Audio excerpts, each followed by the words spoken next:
That is wonderful. So our conversation in this breakout session is going to be about building organizational capacity.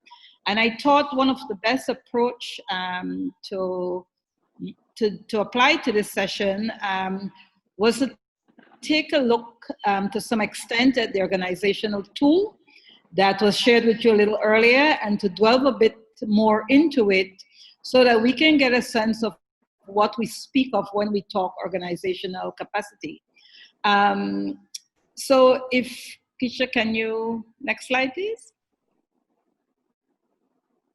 So if we can take a look then at our first slide, if you recall this morning, we had Chris run through in a very quick way the organizational capacity tool that we'll be sharing very shortly on the BNN website to assist organizations, NGOs, to really assess their capacity to carry out the work that they have set out to do, oftentimes set in their strategic plans.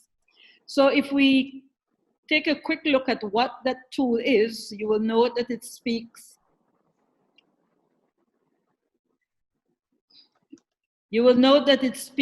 to being a structured tool for a facilitated self-assessment of an organization's capacity, followed by action planning for capacity improvement. The self-assessment approach increases ownership of the action plan. So we're looking at doing a capacity assessment for an organization, which takes on its own. So it's not an external assessment. It's really one that the organization does on itself. And the idea then is that it's supposed to come up with areas that you can then start looking at in terms of planning to how you wish to improve your capacity.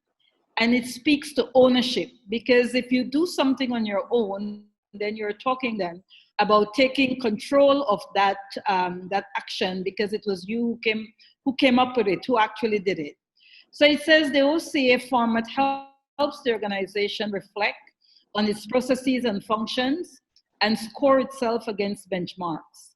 Based on the discussions and the scoring, the organization shapes and sets priorities for actions it can take to strengthen its capacity. Next slide, Keisha. It enables an NGO to identify its strengths and weaknesses against a model as an important first step in diagnosing the reasons for these strengths and weaknesses, and in planning for the technical, managerial, or organizational development interventions which are required to improve the organizational capacity. So we're speaking of two things really: the competence of the organization and also the sustainability. Because sometimes organizations start up maybe on a particular idea or a particular issue or one project, and when that project is over, there is really no sense of where the organization is going to go. And so we are talking then of, to use the little term we like to use in Belize, it's not about being a fly-by-night organization, but rather it's one that as it grows, it evolves and it keeps focus in terms of its mandate that it first set out to do. Next step, next slide. So we wanted to look at organization in terms of stages. And what you will note is that there are 4 key stages that have been set out regarding the stages of an NGO capacity. One is the nascent stage, where it says the NGO is at the earliest stage of development. All the components measured are in rudimentary form or non-existent. The second phase is an emerging phase. So the NGO is developing some capacity, structures for governance, management practices, human resources, financial resources, and service delivery are in place and functioning. The third phase is an expanding phase, where the NGO has a track record of achievement. Its work is recognized by its constituency, the government, the private business sector, and other. And then there is what we call the mature phase, where the NGO is active in the same sector. It is fully functioning, it's sustainable, with a diversified resource base, and partnership relationships with the nation. Now, having looked at these stages of an NGO capacity, I want to now throw out the discussion and to ask you, if you are running an NGO or you're engaged in an NGO, what stage of an NGO capacity do you think, based on your work or your association, your particular NGO is at? And it's open, so if anyone wishes to respond, please feel free. You can just unmute your mic and then you can respond. Good afternoon. Good afternoon. Good afternoon, Paco. Yes, hello. Okay, very good. In terms of the Belize Peace Movement, I'd say that we're somewhere within the realm of the first 2 bullet points. Yeah. And what would be your reason? Well, we're relatively new per se, and we are in the midst right now of trying to gain more institutional capacity with regards to human resources and whatnot, no? So, yeah, we're kind of like moving into the second, which is emerging. Okay, how long has the peace movement been engaged? We'll call it approximately a year and a half, give or take a few months. So you're young. Very. Great. So is there anyone else who would want to share what stage they think their NGO capacity is? Irene Bulwer, HelpAge Belize. I strongly feel that HelpAge since 1984 has been in existence, and we are quite mature. Nationally, we're recognized. We have a international relationship with HelpAge International, UK. And we have 11 branches, nine adult day activity centers, and 2 residential homes, one in the west of the country and the other in Belize City. Great. So we've seen then kind of 2 extremes. We've heard from the peace movement where they're saying they're just a year and a half, so they're in that nascent stage. And then we've heard from the HelpAge, which they are at the other extreme, which is at the mature. So clearly, HelpAge has gone through the emerging and the expanding to now be at the mature. Is there anyone else who would want to speak to the organization? I will speak on regarding the National Garifuna Council. We are between expanding, heading to mature. Excellent, excellent. So you are somewhere, how long has the National Garifuna Council been operating? I think it's from 1981. Wow, so you have more or less the same tenure as HelpAge, because I think HelpAge started around 1984. Yes, excellent, wonderful. Yeah. So we have a great mix here. We've had somebody the nascent, we are expanding, mature. Anybody in the emerging category? Maybe about 4 or 5 years? Anyone? Okay. So, sorry, this is Kim. I guess we are senior citizens because our organization is celebrating its 100th year this year. Wow. So you're beyond mature. Yeah, we're senior citizens. Kim, you're going to give us another category. And that's wonderful. And I think sometimes, oftentimes research produces these kinds of information that creates the categories. But here you have somebody saying, well, there needs to be another category there, which is great. And I think this is what discussion is all about. So thank you for that, because now we can start looking just at what I would call a representation. And it was shared earlier, but I just wanted to bring it up for the conversation that we wanted to have. So Keisha, if you can pull up the next slide for me. So when we talked about the capacity tool, if you recall, Chris ran us through the tool, and there were 9 components of the tool that he shared with you. And for each component, there were specific questions. And at the end of the day, what it does is compile all this information, and it gives you an indication as to the areas where your organization is strong, and it gives you the areas where your organization is weak. Now, I will say that for the Belize Association of Planners, we had quickly did I call it a quick pass through just to see how the tool was working. So this is just a 2-person thing. We have not really expanded it to more of our members who we want to take it on. But to just quickly say that if you look at what has been produced, closer to the circle, it is saying that we're very weak. And if you noted, that is a reflection of the human capital and management. And then it appears that we are pretty good when it comes to leadership and board, when it comes to communication, when it comes to partnerships, and even our culture, norm, and services. And that human capital and management is so because we really don't have a staff. So that in itself tells you everything.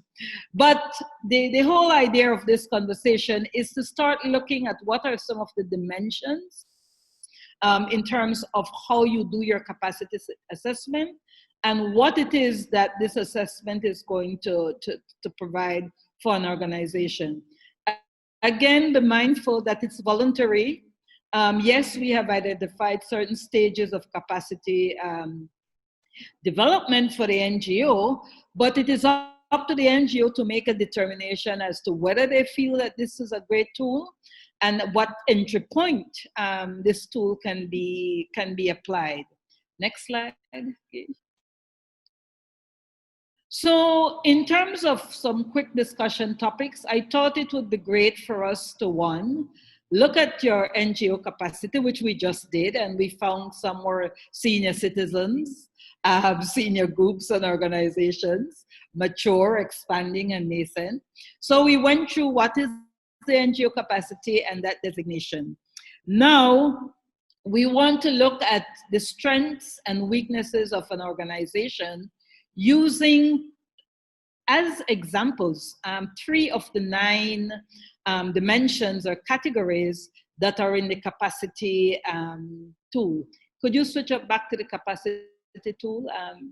Yes, so if you noted, it had 9. It said leadership and board engagement, human capital and management, programs and services, measurement and evaluation, organizational culture and norms, accountability and strategic plan, partnerships, financial management, and communications.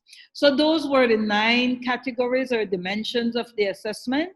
And now we're going to look at 3, and so we can have a kind of discussion. So we can start feeling out more or less what are some of the questions that are coming. And from now we can start having a kind of discussion where you can see what may be some areas that you are strong in and what may be some areas that you are weak in. Keisha, can we go to the slide after, the next slide? Good. So let us look at board and leadership. And what we wanted to do is I will pick a couple questions and I will just throw it out at you. And you can then start having a discussion on whether you feel that this is an area of strength, this is an area of weakness, and to start perhaps for those organizations that are mature and expanding, to share their experiences with those that are just nascent and emerging. So for board and leadership, one of the questions that was asked is, our organization has a vision statement that describe our ideal future. Is that, in terms of your organization, is that a strength of your organization or is it a weakness of your organization? Anybody wish to take that on?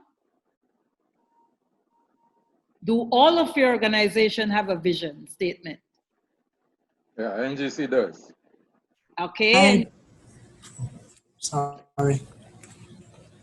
For the Belize Peace Movement, because we're at such well, I really like to think that we're transitioning out of the nascent stage, but I'll say that because we have our mission and vision statements, that is a strength because it's helping to guide us. Excellent. Does anybody feel in this conversation that your organization don't have a strong vision statement, for example? Okay, let's look at another question. It says, our organization has a plan to identify and develop new leaders for our organization. In other words, a succession plan. Do you all have a succession plan? Anybody? Not yet. So if we can get, I heard a couple voices. So can you unmute who would wish to start? One at a time? Anybody want to go first? Hi, Carol. Oh, all right.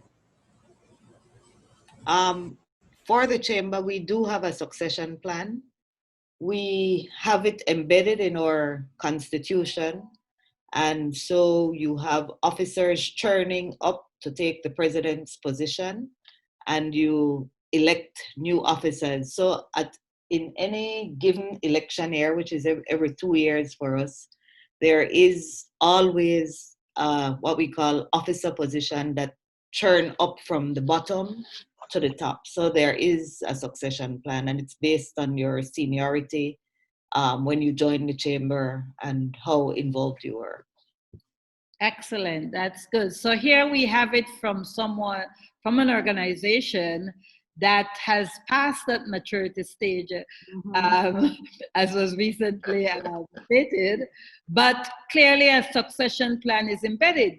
So when we're looking at the assessment tool, if you notice, even though I'm using strengths and weaknesses, the questions, when the question is posed, it says, do you agree? Do you mostly agree? Is it neutral? Do you mostly disagree, or not applicable? So clearly the chamber would be saying we agree because they have a plan actually embedded. Ivorine, I noticed you have your mic mute, your mute off. Would you want to take on that? Yes, certainly. I heard what Kim just stated.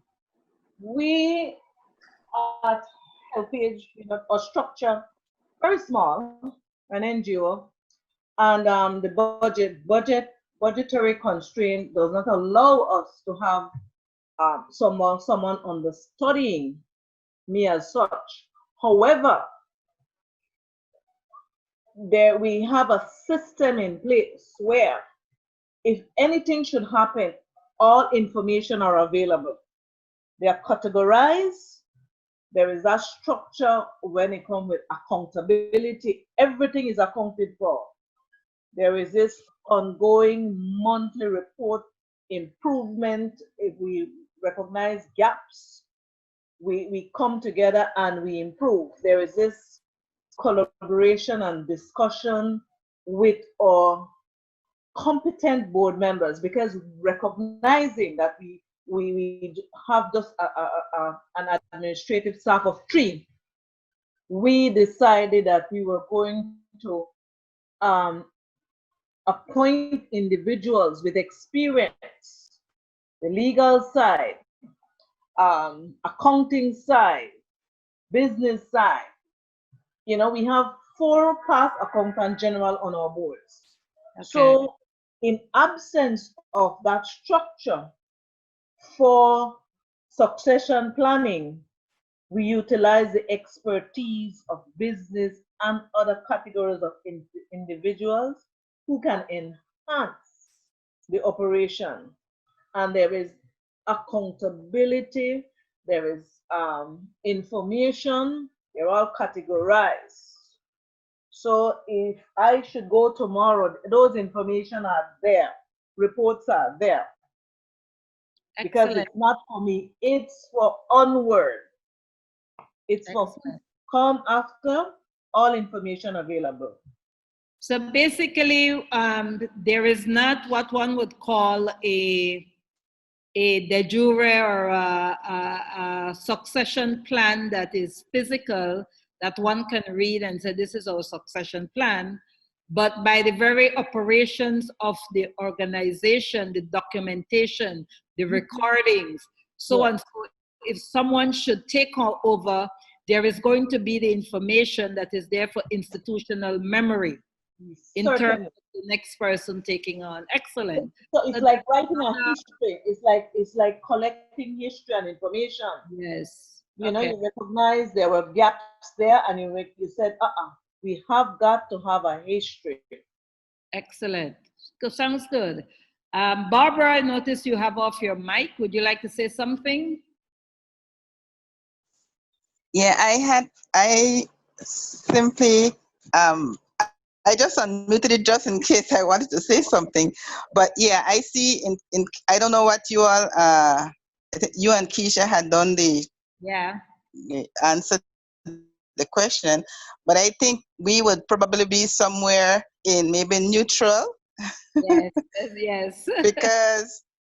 because we don't have a succession plan per se, but we have had several discussions about succession in terms of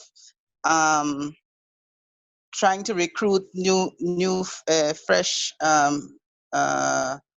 membership and getting them involved, that they can become leaders. So it's kind of like recruiting people who can become leaders. So we do have a plan in terms of recruitment. Yes. You know, in terms of how we've discussed, but I don't know that we have had something written. Yes. And I think this is where we are beginning to see the stage of your NGO capacity where you are. For example, when we hear of having a plan and it's embedded and it's structured into the institution, you realize that organization and that institution, of course, is very mature, they're functioning, and so on and so forth. And then you have others who are just beginning that process.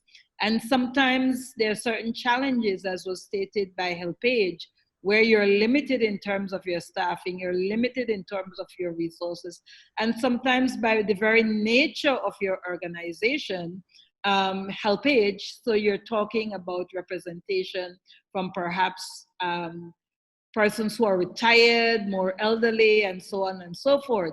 So that in itself can be an issue. So the whole idea then is just, as I have said, starting to have this conversation on what are some of the issues that are going to, or some of the questions that are going to lead the capacity assessment to make that determination of where your strengths and weaknesses are.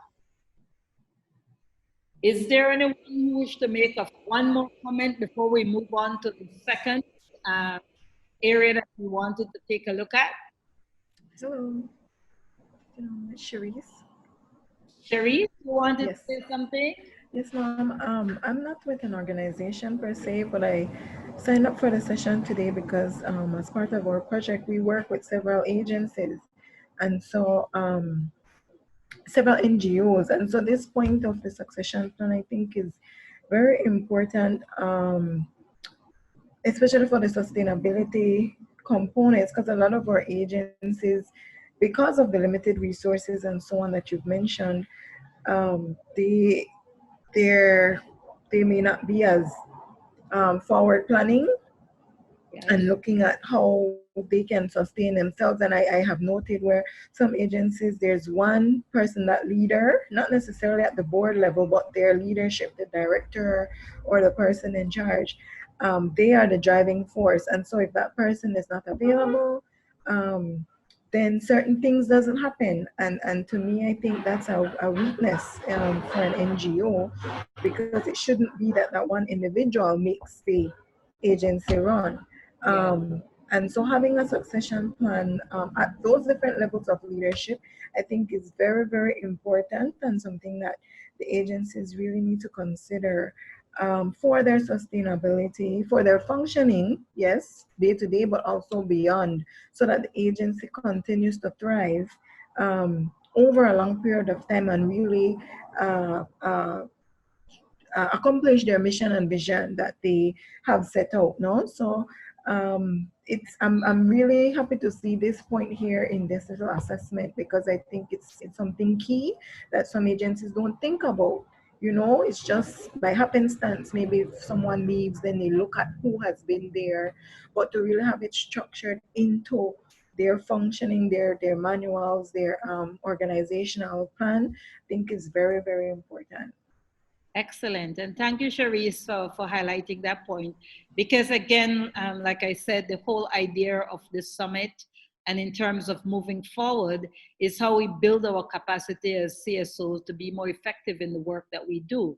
And if you note also that there are several questions that are asked, and the tool in itself weights them in such a way that it gives you a scoring for each segment, and then that produces, of course, that spider diagram. And what it does do, it does say to you, well, you know, in these particular areas you're strong, in these particular areas you're weak. And so when you make your strategic plans, or when you do your programs, and you're considering taking on a project, you yourself have to sit down and analyze and say, can my organization take on this project if I have a weakness in this area, or what it is that I need to do to strengthen this area so that I can take on this project. So Keisha, the next slide. We have two other slides which I would want us to take on, and we'll see if we have some time because we close off at 2:15.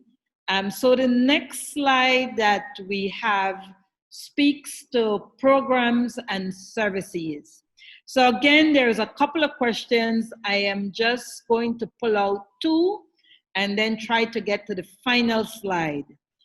Let us look at one question. It says, our organization makes a conscious effort to know the needs of and be responsive to the community people we serve.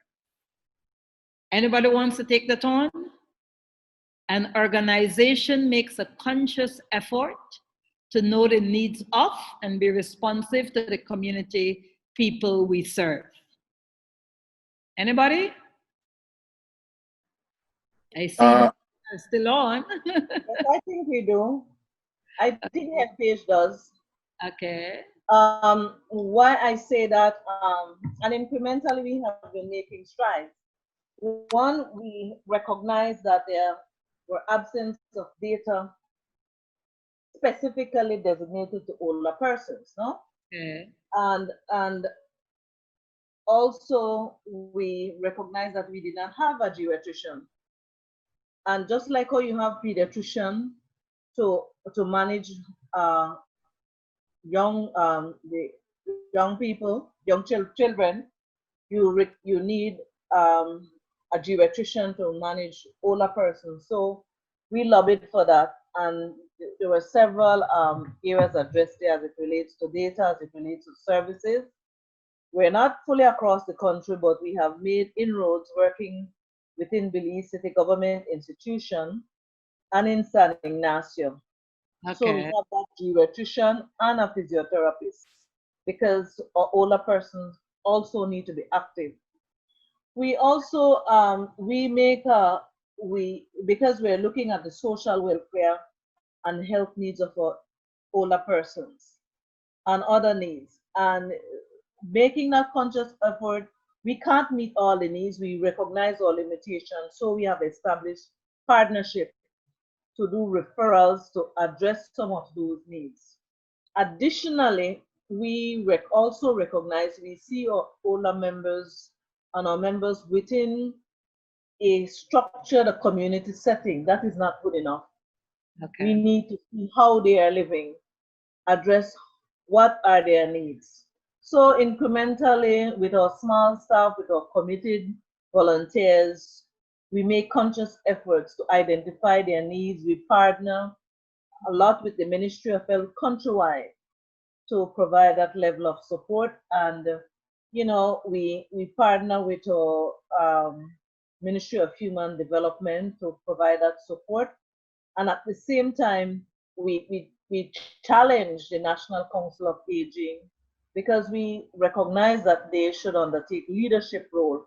And we want to work under that umbrella, not in the interest of help age organization, but in the interest of older person.